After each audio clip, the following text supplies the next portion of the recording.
In the Roman currency system, the denarius was a small silver coin first minted about 211 BC during the Second Punic War. It became the most common coin produced for circulation but was slowly debased in weight and silver content until its replacement by the double denarius, called the Antoninianus, early in the 3rd century AD. The word denarius is derived from the Latin deni, containing 10, as its value was 10 arses. Although in the middle of the 2nd century BC it was recalibrated so that it was now worth 16 arses or 4 sestertii. It is the origin of several modern words such as the currency name dinar. It is also the origin for the common noun for money in Italian denaro, in Portuguese dinheiro and in Spanish dinero. Its symbol is history. A predecessor of the denarius was first struck in 267 BC, 5 years before the First Punic War, with an average weight of 6.81 grams, or 1/48 of a Roman pound. Contact with the Greeks prompted a need for silver coinage in addition to the bronze currency that the Romans were using during that time. The predecessor of the denarius was a Greek-styled silver coin, very similar to the didrachm drachma struck in Metapontion and other Greek cities in southern Italy. These coins were inscribed for Rome but closely resemble their Greek counterparts. They were most likely used for trade purposes and were seldom used in Rome. The first distinctively Roman silver coin appeared around 226 BC. Classic historians sometimes called these coins denarii in the past, but they are classified by modern numismatists as quadrigati, which is derived from the quadriga, or four-horse chariot, on the reverse, and which with a two-horse chariot or bigger was the prototype for the most common designs used on Roman silver coins for the next 150 years.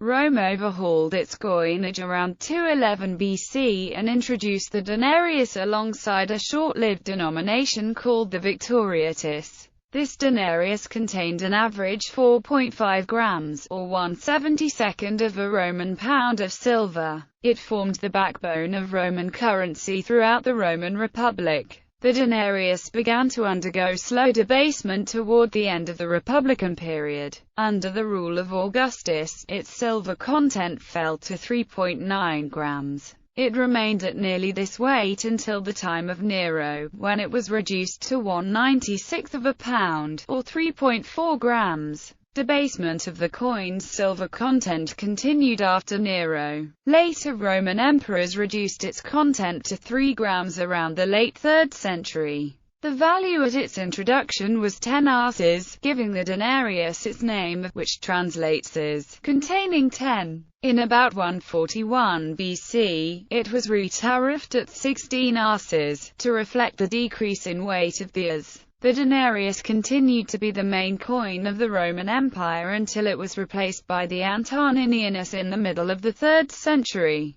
The last issuance of this coin occurred in bronze form by Aurelian, between AD 270 and 275, and in the first years of the reign of Diocletian. For more details, see Denarius in A Dictionary of Ancient Roman Coins, by John R. Melville Jones. Debasement and evolution. The denarius has a link from the Roman times to the British penny and US 1-cent piece. Comparisons and silver content. It is difficult to give even rough comparative values for money from before the 20th century, as the range of products and services available for purchase was different. Classical historians often say that in the late Roman Republic and early Roman Empire the daily wage for an unskilled laborer and common soldier was 1 denarius, or about $20 in bread. During the Republic, legionary pay was 112.5 denarii per year, later doubled by Julius Caesar to 225 denarii, with soldiers having to pay for their own food and arms. Centurions received considerably higher pay. Under Augustus, the lowest rank of centurion was paid 3,750 denarii and the highest rank, 15,000 denarii. The silver content of the denarius under the Roman Empire was about 50 grains, 3.24 grams, or 1/10 troy ounce. On June 6, 2011, this was about $3.62 in value if the silver were 0.999 pure. The fineness of the silver content varied with political and economic circumstances. From a purity of greater than 90% silver in the 1st century AD, the denarius fell to under 60% purity by the end of the 2nd century AD, and plummeted to 5% purity by the end of the 3rd century AD. By the reign of Gallienus, the Antoninianus was a copper coin with a thin silver wash. By comparison, a laborer earning the minimum wage in the United States in January 2014 made $58 for an 8-hour day before taxes, and a laborer earning the minimum wage in the United Kingdom in 2014 made GBP £52 for an 8-hour day before taxes. Influence.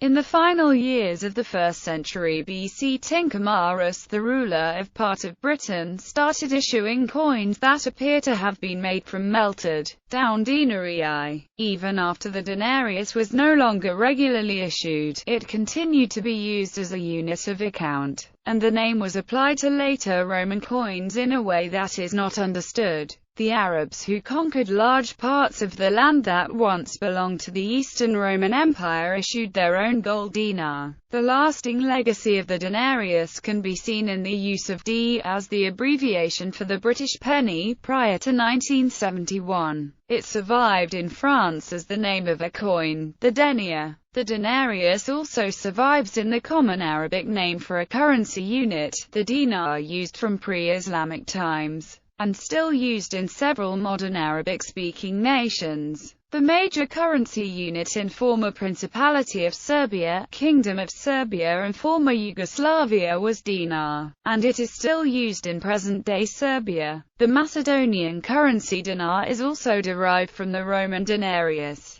the Italian word denaro, the Spanish word dinero, the Portuguese word dinero, and the Slovene word dinar, all meaning money, are also derived from Latin denarius, value. The gold aureus seems to have been a currency of account, a denomination not commonly seen in daily transactions due to its high value. Numismatists think that the aureus was used to pay bonuses to the legions at the accession of new emperors. It was valued at 25 denarii. 1 gold aureus equals 2 gold quinaria equals 25 silver denarii equals 50 silver quinaria equals 100 bronze sestertii equals 200 bronze dupondi equals 400 copper asses equals 800 copper. Semises equals 1600 copper quadrantos used in the Bible. In the New Testament, the Gospels refer to the denarius as a day's wage for a common laborer. In the Book of Revelation, during the third seal, black horse, a quanix of wheat and 3 quarts of barley were each valued at 1 denarius.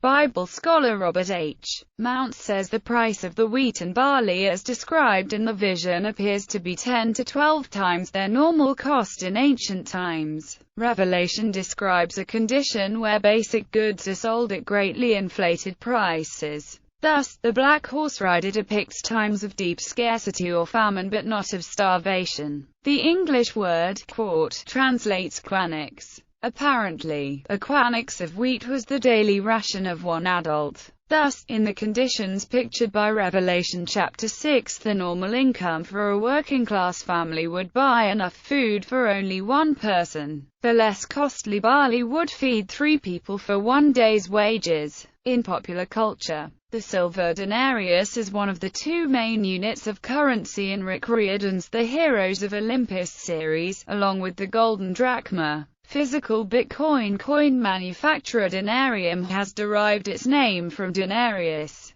Denarium coins are in circulation and they contain Bitcoin digital currency.